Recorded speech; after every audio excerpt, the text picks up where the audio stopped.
the broken and the blessed.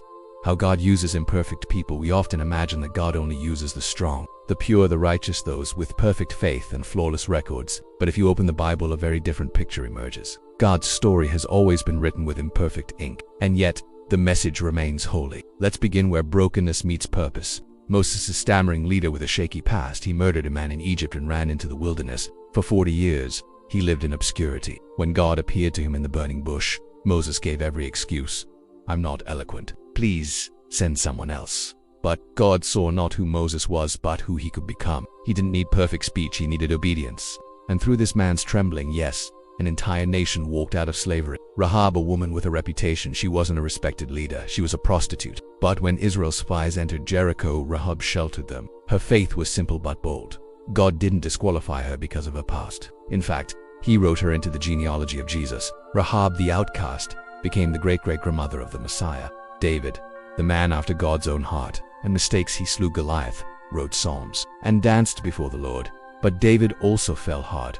Adultery, deception, murder. His story is messy, but he repented, and despite his sins, God restored him. God didn't abandon David in failure. He redeemed him and used him still. Peter, the rock who crumbled, he walked on water, and then sank. He declared his undying loyalty to Jesus, and then denied him 3 times.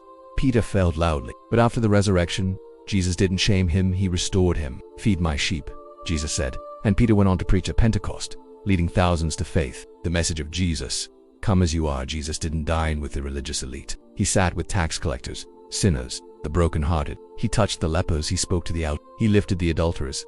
He called fishermen, not scholars, and turned them into apostles.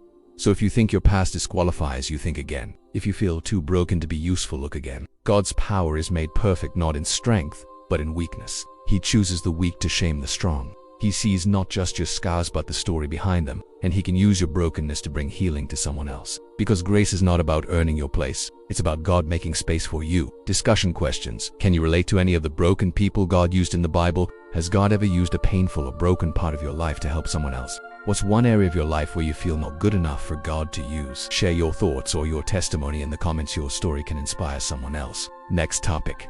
Peace be still.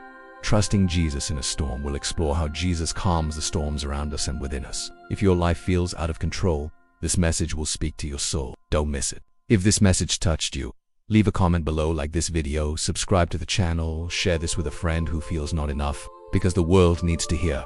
God uses broken people to build beautiful things.